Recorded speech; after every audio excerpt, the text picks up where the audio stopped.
Finland की महिलाओं के डीएनए में आज भी जीवित हिमयू की शिकारी शामिल है। जब यूरोप में बदलाव आया, फिनलैंड ने अपने प्राचीन रक्त को संरक्षित रखा। कैसे? क्या होगा अगर यूरोप के सबसे आनुवंशिक रूप से अद्वितीय लोग, कोई लुप्त जनजाति न हो, पहाड़ों में छिपे न हो, इतिहास द्वारा मिटाए न गए हो, लेकिन क्या वे आज सामान्य जीवन जी रहे हैं? आधुनिक शहर, आधुनिक पासपोर्ट, आधुनिक यूरोप।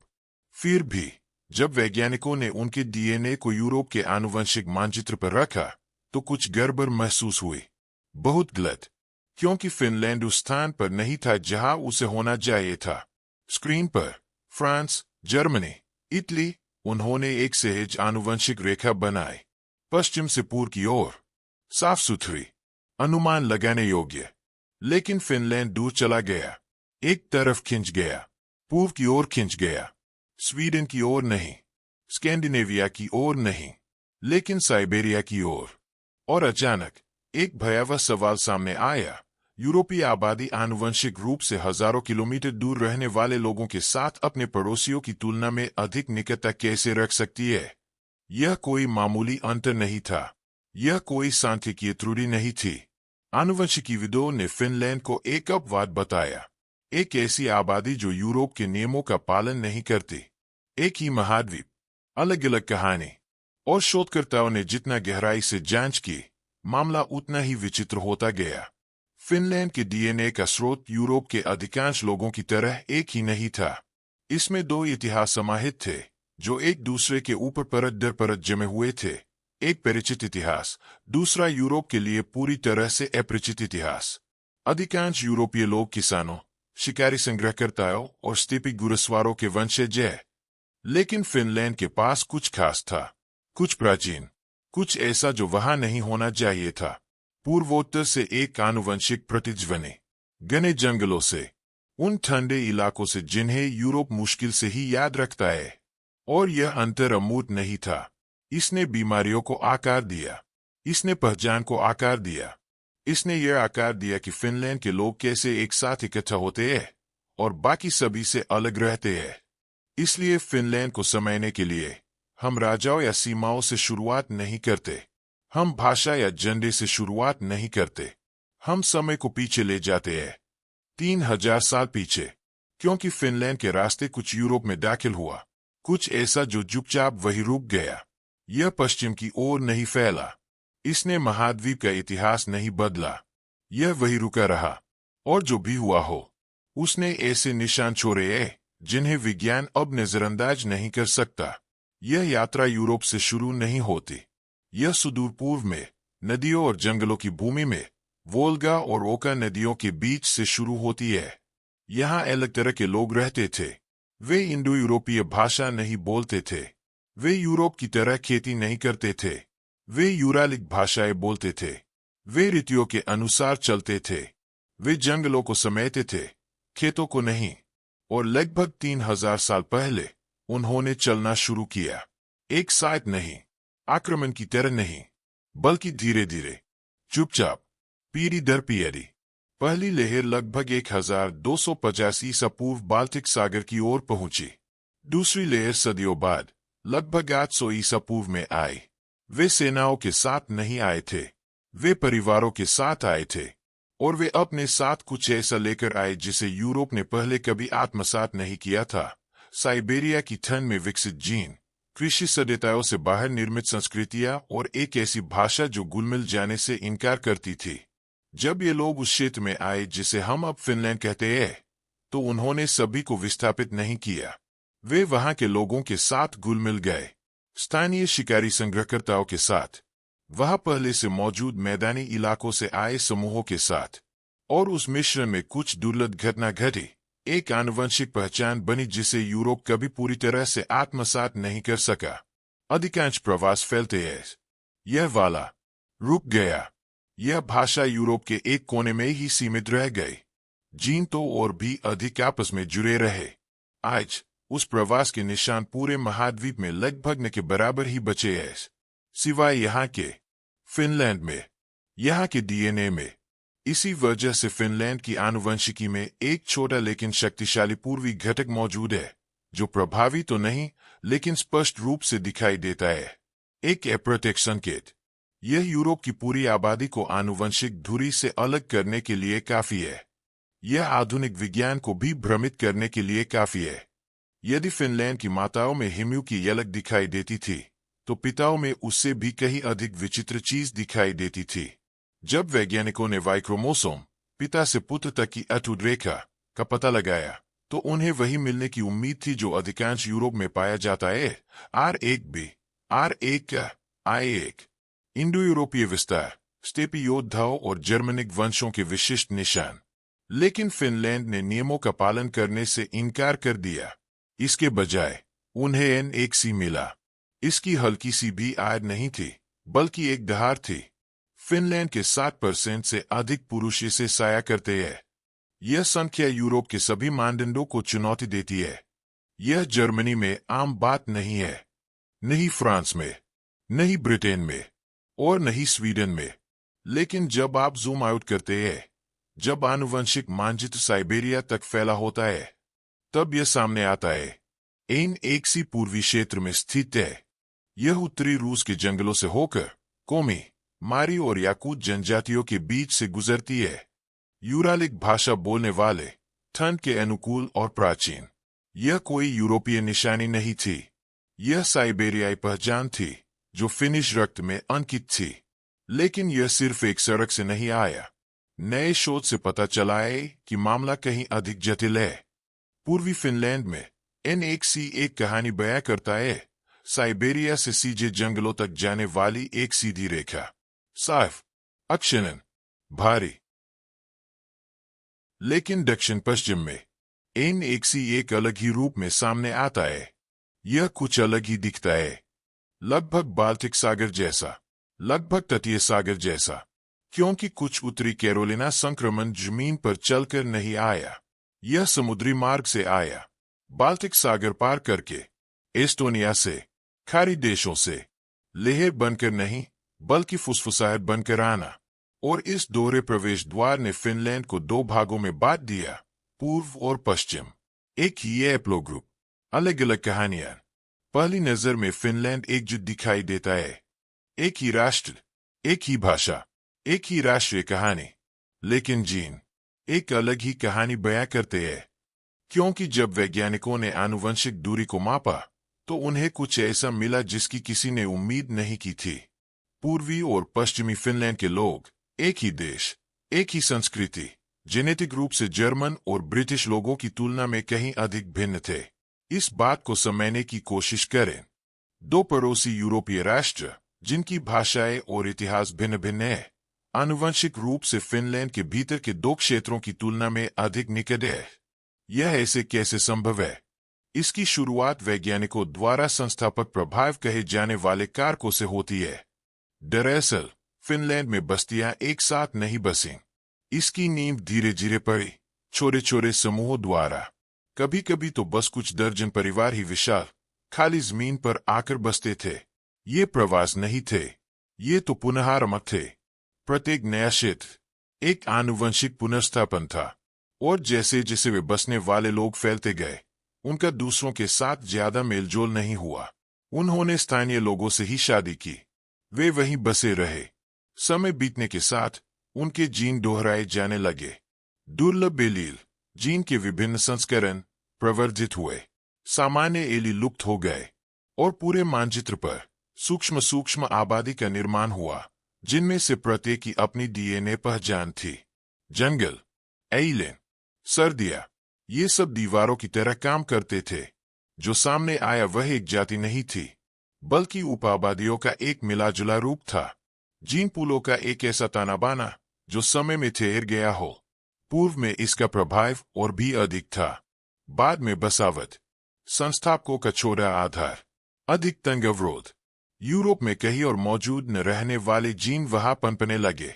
आप दो फिनिश नागरिकों का परीक्षण कर सकते हैं, एक सवोनिया से और दूसरा तुर्कू से, और आपको एक डेनिश और एक डच व्यक्ति के बीच की तुलना में अधिक आनुवंशिक दूरी मिलेगी। पासपोर्ट एक ही है, जीनोम अलग अलग है। आनुवंशिक दृष्टि से पूर्वी और पश्चिमी फिनलैंड के लोग उन जजेरे भाइयों की तरह है, जिन्होंने फिर कभी एक दूसरे से बात नहीं की, और उस चुप्पी ने एक छाप छोड़ दी। यह सब चुपचाप शुरू हुआ। एक गांव में कुछ बच्चे ऐसे लक्षणों के साथ पैदा हुए जिनका किसी को नाम नहीं पता था। मांसपेशियों संबंधी विकार, विकास में देरी, जीवन के पहले महीनों में होने वाली एक दुर्लभ गुर्दे की विफलता। डॉक्टर हैरान थे। ये स्थितियां किसी भी सामान्य निदान से मेल नहीं खाती थी। इनका उल्लेख पाठ्य पुस्तकों में भी नहीं था, क्योंकि उस गांव के बाहर, उस क्षेत्र के बाहर, उनका अस्तित्व ही नहीं था। और जब शोधकर्ताओं ने आखिरकार सभी कड़ियों को जोड़ा, तो उन्हें कुछ चौंकाने वाली बात पता चली। एक छिपी हुई आनुवंशिक विरासत, 29 दुर्लभ बीमारियां, जो पृथ्वी पर कहीं और की तुलना में फिनलैंड में अधिक आम है। यह पैटर्न इतना स्पष्ट था कि इसे एक नाम मिल गया, फिनिश रोग विरासत। और यह कोई लोक कथा नहीं थी, यह जीव विज्ञान था। वही संस्थापक प्रभाव, वही अर्जिने जिन्होंने फिनलैंड के जीन पूल को खंडित किया था, उन्होंने उत्परिवर्तनों को भी बहा दिया था। ऐसे उत्परिवर्तन जो बड़ी और अधिक मिश्रित आबादी में लुप्त हो जाते, यहाँ वे कई गुना बढ़ गए। जन्मजात नेफ्रोटिक सिंड्रोम, उपास्थ्यबाल अविकसितता, एस्पार्डिलोग्लूकोसामिनुरिया, ये सभी विश्व स्तर पर अत्यंत दुर्लभ है। फिर भी आश्चर्यजनक रूप से ये फिनलैंड में ही केंद्रित है। कभी कभी तो एक ही क्षेत्र में, एक ही गाड़ी में पाए जाते हैं। यूरोप के बाकी हिस्सों में सिस्टिक फाइब्रोसिस जैसी बीमारियां आम है, लेकिन फिनलैंड में वे लगभग न के बराबर है, क्योंकि मूल निवासी उन उत्परिवर्तनों को लेकर नहीं आए थे, और जो उत्परिवर्तन वे लेकर नहीं आए थे, वे कभी यहाँ पहुंचे ही नहीं। यह महज आनुवंशिक विचलन नहीं है, यह शरीरों में, वंश वृक्षों में, जोखिम और लचीलेपन में अंकित प्राकृतिक इतिहास है। डीएनए का एक ऐसा अंश होता है जो आपको अपने पिता से नहीं मिलता। यह न तो आपस में मिलता है और न ही पुनर्संयोजन करता है। यह मां से बच्चे तक बिना किसी संक्रमण के पहुंचता है। और जब वैज्ञानिकों ने फिनलैंड की महिलाओं में इस माइटोकॉन्ड्रियल डीएनए का अनुक्रमण किया, तो उन्हें कुछ असाधारण देखने को मिला। एक ऐसी वंशावली जिसे अधिकांश यूरोपीय लोग मुश्किल से ही आगे बढ़ा पाते हैं, फिनलैंड में प्रचुर मात्रा में संरक्षित है। इसे हैप्लोग्रुप U5 कहते हैं, और यह पुराना है, कृषि से भी प्राचीन, इंडो यूरोपियनों से भी प्राचीन। यह मध्यपाषाण काल के यूरोप के शिकारी संग्रहकर्ताओं से संबंधित है। हिमयू के बाद ठंड में जीवित रहने वाले पहले मानव। आज यूरोप के अधिकांश हिस्सों में U5 खेल दुर्लभ है, लेकिन फिनलैंड में यह खूब फलता फूलता है। फिनलैंड की 25% महिलाएं इसे धारण करती है, मानो वह प्राचीन वंश कभी खत्म ही न हुआ हो। और यह सिर्फ फिनलैंड के लोगों की बात नहीं है। आर्कटिक के उत्तरी भाग में आज भी बारहसिंगा पालने वाले सामी लोग तो और भी अधिक भारत होते हैं। साथ मिलकर वे एक ऐसी मातृवंशीय वंशावली को संरक्षित रखते हैं जो 9000 वर्षों के प्रवास से लगभग अछूती रही है। यह सिर्फ वंशानुक्रम नहीं है, यह आनुवंशिक समय यात्रा है। जबकि यूरोप के अधिकांश मातृ डीएनए को नवपाषाण काल के किसानों द्वारा प्रतिस्थापित कर दिया गया था, फिनलैंड का मातृ डीएनए बरकरार रहा, दक्षिणी विस्तार से अछूता रहा। यह उस समय की जैविक स्मृति है जब यूरोप नहीं बना था, और इससे कहानी को देखने का हमारा नजरिया बदल जाता है। क्योंकि जहां फिनलैंड की पैतृक वंशावली साइबेरिया से हुए प्रवास को दर्शाती है, वहीं मातृ वंशावली एक बहुत पुरानी दुनिया की कहानी कहती है। एक ऐसी दुनिया जहां लोग गुफाओं में रहते थे, बारहसिंगा का शिकार करते थे और अपनी परंपराओं को पीएयो दर पीएयो बेदियों के माध्यम से आगे बढ़ाते थे। इसलिए जब आप आधुनिक फिनिश जीनों को देखते हैं, तो आपको उसमें एक ही जनसंख्या नहीं दिखाई देती है। आप यहाँ प्राचीन हिमयू के बचे हुए लोगों और यूरालिक क्षेत्र से आए नए लोगों के बीच एक मिश्रण देख रहे हैं। एक ऐसा संगम जो समय, भूगोल और भाषा द्वारा स्थिर कर दिया गया है। भाषा को ध्वनि के रूप में, गीत के रूप में या बोली जाने वाली किसी चीज के रूप में सोचना आसान है, लेकिन फिनलैंड में भाषा बिल्कुल अलग चीज थी। यह एक ढाल थी, एक ऐसी सीमा जिसे कोई भी सेना पार नहीं कर सकती थी। क्योंकि यूरोप के लगभग हर देश में किसी न किसी रूप में इंडो यूरोपीय भाषा बोली जाती थी, जर्मनिक, स्लाविक, रोमांस। लेकिन फिनलैंड के लोग ऐसा नहीं करते थे। वे फिनिश भाषा बोलते थे, एक यूरालिक भाषा। जो अपने आसपास के महाद्वीप के लिए बिल्कुल अजनबी थी। कोई लैटिन मूल नहीं, कोई साया वाक्य संरचना नहीं, कोई सेतु नहीं। और यह अंतर केवल अकादमिक नहीं था, यह आनुवंशिक था। देखिए, भाषा ही संबंध निर्धारित करती है। यह तय करती है कि आप किसके साथ व्यापार करते हैं, आप किसके साथ रहते हैं, आप किससे शादी करते हैं। और सदियों से फिनिश लोगों ने न केवल उन्हें अलग किया, बल्कि उन्हें अलग बनाए रखा। सदियों के विदेशी शासन के बावजूद, पहले स्वीडिश राजशाही द्वारा, फिर रूसी साम्राज्य द्वारा, यह भाषा कायम रही। शहरों में, चर्चों और अदालतों में स्वीडिश भाषा की गूंज सुनाई देती होगी, लेकिन घने जंगलों में, बर्फ से ढके गांवों में, फिनिश भाषा ही जीवनयापन का साधन थी। और जहां भाषा कायम रही, वहां वंश भी कायम रहा। ग्रामीण आबादी अपनी जड़ों से जुड़ी रही, घनिष्ठ रूप से एकजुट, पीढ़ी दर पीढ़ी जीन पुल बंद ही रहा। और जहां अन्य यूरोपीय देशों ने नई वंशानुक्रम की लहरों को आत्मसात कर लिया, वही फिनलैंड स्थिर रहा। यह सिर्फ अलगाव नहीं था, यह सांस्कृतिक सामंजस्य था। किसी पुरानी चीज की रक्षा करने का निर्णय, चाहे जानबूझकर लिया गया हो या अनजाने में। और अब वैज्ञानिकों का मानना है कि उस निर्णय ने केवल शब्दों को ही नहीं, बल्कि और भी बहुत कुछ संरक्षित किया। इसने आनुवंशिक वंशों को संरक्षित किया, इसने संपूर्ण डीएनए प्रोफाइल को संरक्षित किया। क्योंकि जब आप आपस में मेलजोल नहीं करते, जब आपकी संस्कृति बाहरी लोगों को भाषाई दूरी पर रखती है, तो आपका जीनोम उस चुप्पी को आगे बढ़ाता है। फिनिश सिर्फ एक भाषा नहीं थी, यह एक आनुवंशिक सुरक्षा कवच थी। एक नक्शे की कल्पना कीजिए, सड़कों का नहीं, सीमाओं का नहीं, बल्कि जीनों का नक्शा। बिखरे हुए बिंदुओं का एक समूह, जिनमें से प्रत्येक एक जनसंख्या का प्रतिनिधित्व करता है।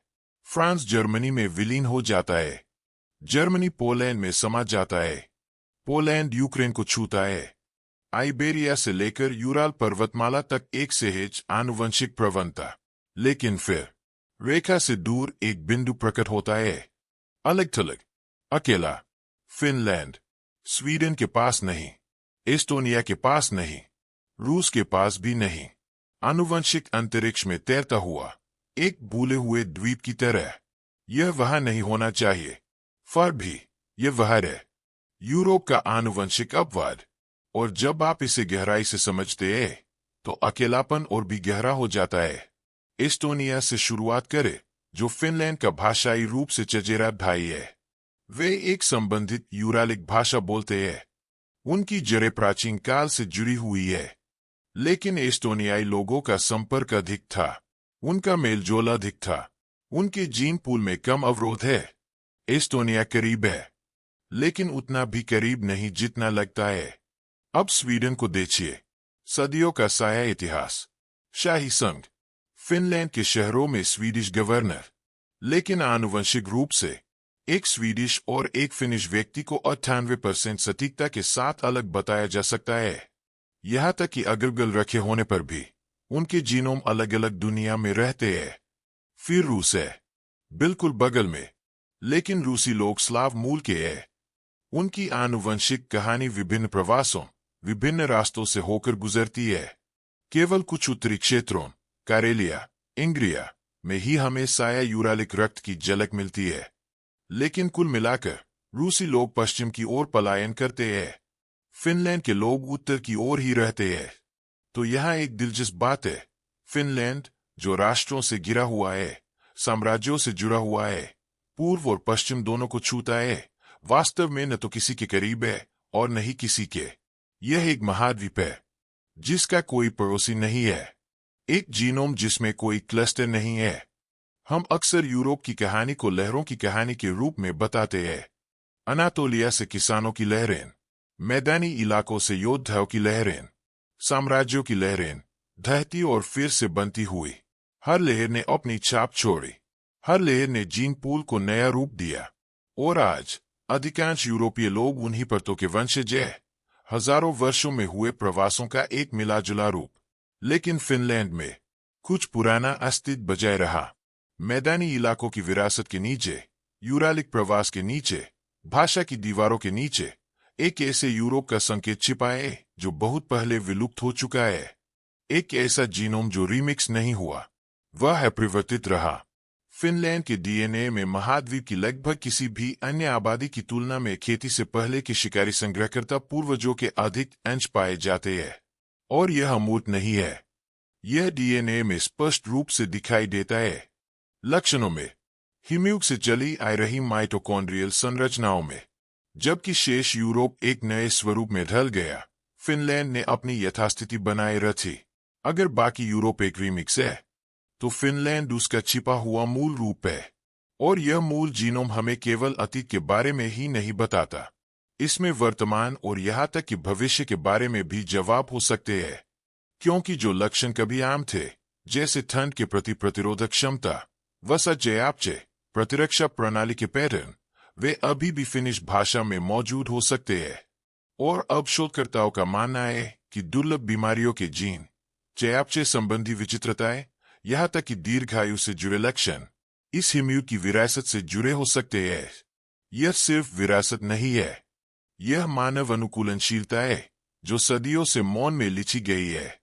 और एक ऐसी दुनिया में जहां आनुवंशिक विविधता कम हो रही है, जहां प्राचीन वंश वैश्विक मिश्रण में लुप्त हो रहे हैं, फिनलैंड एक दुर्लभ टाइम कैप्सूल बना हुआ है। यह कहानी अभी खत्म नहीं हुई है, क्योंकि फिनलैंड ने अलगाव, भाषा और संयोग के माध्यम से जो संरक्षित किया, वह केवल डीएनए नहीं था, वह जानकारी थी। ऐसी जानकारी जो बीमारियों के प्रति हमारे दृष्टिकोण, प्रवासन को समझने के हमारे दृष्टिकोण और पहचान को परिभाषित करने के हमारे दृष्टिकोण को बदल सकती है। और अब वह टाइम कैप्सूल खोला जा रहा है। इस खोज के केंद्र में फिनजेन नामक एक परियोजना है, एक विशाल जैव बैंक जिसका निर्माण न केवल बीमारियों का अध्ययन करने के लिए किया गया है, बल्कि एक ऐसी आबादी का अध्ययन करने के लिए किया गया है जिसमें दुर्लभ अंतर्दृष्टि निहित है। क्योंकि जब आपका जीन पूल इतना विशिष्ट होता है, जब जीन का बहाव सूक्ष्म अंतर को बयां देता है, तो आप ऐसी चीजें देख सकते हैं जो दूसरों को दिखाई नहीं देती। जीन रोग संबंध, प्रतिरक्षा प्रतिक्रियाएं, व्यापक प्रभाव वाले मौन लक्षण। और दुनिया के लिए फिनलैंड एक रहस्य से कहीं अधिक बन सकता है। यह एक आदर्श उदाहरण बन सकता है। यह आनुवंशिक दृष्टि से उन चीजों को दर्शाती है जो कहीं और खो गई है, लचीलेपन को, जोखिम को और अलगाव की शांत शक्ति को। क्योंकि यह सिर्फ अतीत की समीक्षा नहीं है, यह एक प्रश्न है। अन्य कौन सी आबादी शांत, दूरस्थ, उपेक्षित इसी तरह के रहस्य छिपा सकती है? यदि फिनलैंड के जीनों में अतीत समाहित है, तो भविष्य को संजोए हुए अन्य कौन से भूले हुए समूह हो सकते हैं? फिनिश होने का मतलब है एक ऐसी कहानी को अपने साथ रखना जिसे कोई और याद नहीं रखता। यह कहानी किताबों में नहीं लिखी गई है, बल्कि कोशिकाओं में दर्ज है, साइबेरिया से आए पितृवंशों में और हिम्यूक के यूरोप से बाहर निकले मातृवंशों में। एक ऐसी भाषा में जिसने जीनोम की रक्षा की और एक ऐसे भूगोल में जिसने इसे स्थिर रखा। यह सिर्फ जीवित रहना नहीं था, यह संरक्षण था।